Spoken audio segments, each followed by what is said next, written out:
फागुन मास के कृष्ण पक्ष की एकादशी को विजया एकादशी कहा जाता है और यह इस बार 24 फरवरी को है। पद्म पुराण में भगवान श्री कृष्ण ने ज्येष्ठ पांडु पुत्र युधिष्ठिर को बताया है कि इस एकादशी को विजया एकादशी कहते हैं। अपने नाम के अनुसार यह बहुत ही कल्याणकारी और विजय दिलाने वाली एकादशी है। इस एकादशी की महत्ता को संसार तक पहुंचाने के लिए स्वयं भगवान राम ने भी इस एकादशी का व्रत पूजन किया था। इसके बाद से विजय और मोक्ष के लिए संसारी लोग इस एकादशी व्रत को करने लगे। विजया एकादशी की व्रत कथा इस प्रकार है। युधिष्ठिर ने पूछा, हे वासुदेव, फागुन मास के कृष्ण पक्ष में किस नाम की एकादशी होती है और उसका व्रत करने की विधि क्या है? कृपा करके मुझे बताइए।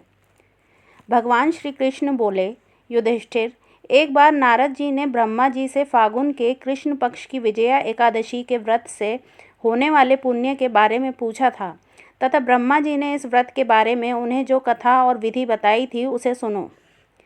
ब्रह्मा जी ने कहा, नारद, यह व्रत बहुत ही प्राचीन, पवित्र और पापनाशक है। यह एकादशी राजाओं को विजय प्रदान करती है, इसमें तनिक भी संदेह नहीं है। त्रेता युग में मर्यादा पुरुषोत्तम श्री रामचंद्र जी जब लंका पर चढ़ाई करने के लिए समुद्र के किनारे पहुँचे, तब उन्हें समुद्र को पार करने का कोई उपाय नहीं सूझ रहा था। उन्होंने लक्ष्मण जी से पूछा, सुमित्रा नंदन, किस उपाय से इस समुद्र को पार किया जा सकता है?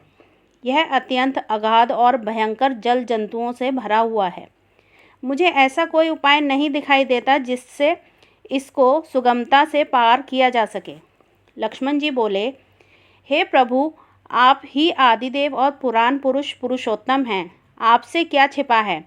यहाँ से आधे योजन की दूरी पर कुमारी द्वीप में बकदालभ्य नामक मुनि रहते हैं। आप उन प्राचीन मुनीश्वर के पास जाकर उन्हीं से इसका उपाय पूछिए। श्री रामचंद्र जी महामुनि बकदालभ्य के आश्रम पहुँचे और उन्होंने मुनि को प्रणाम किया। महर्षि ने प्रसन्न होकर श्री राम जी के आगमन का कारण पूछा। श्री राम जी बोले, ब्राह्मण, मैं लंका पर चढ़ाई करने के उद्देश्य से अपनी सेना सहित यहाँ आया हूँ।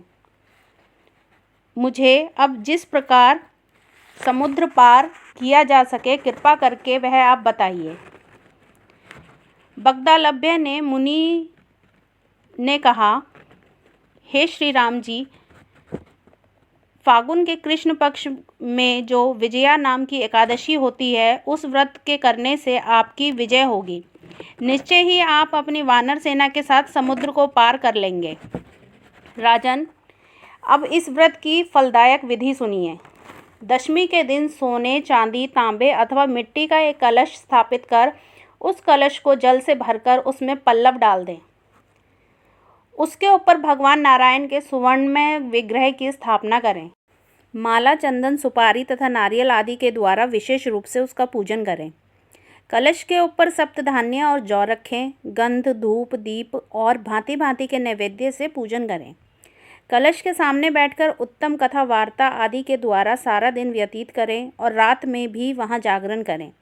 अखंड व्रत की सिद्धि के लिए घी का दीपक जलाएं। फिर द्वादशी के दिन सूर्योदय होने पर उस कलश को किसी जलाशय के समीप स्थापित करें और उसकी विधिवत पूजा करके देव प्रतिमा सहित उस कलश को वेद वेत्ता ब्राह्मण के लिए दान कर दें। कलश के साथ ही और भी बड़े बड़े दान देने चाहिए। श्री राम, आप अपने सेनापतियों के साथ इसी विधि से प्रयत्नपूर्वक विजया एकादशी का व्रत कीजिए, इससे आपकी विजय होगी। ब्रह्मा जी कहते हैं, नारद यह सुनकर श्री रामचंद्र जी ने मुनि के कथना अनुसार उस समय विजया एकादशी का व्रत किया। उस व्रत के करने से श्री रामचंद्र जी विजयी हुए। उन्होंने संग्राम में रावण को मारा, लंका पर विजय पाई और सीता को प्राप्त किया।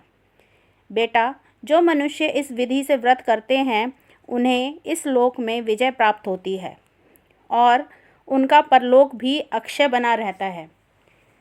भगवान श्री कृष्ण कहते हैं, युधिष्ठिर, इस कारण विजया का व्रत करना चाहिए। इस प्रसंग को पढ़ने और सुनने से वाजपेय यज्ञ का फल मिलता है।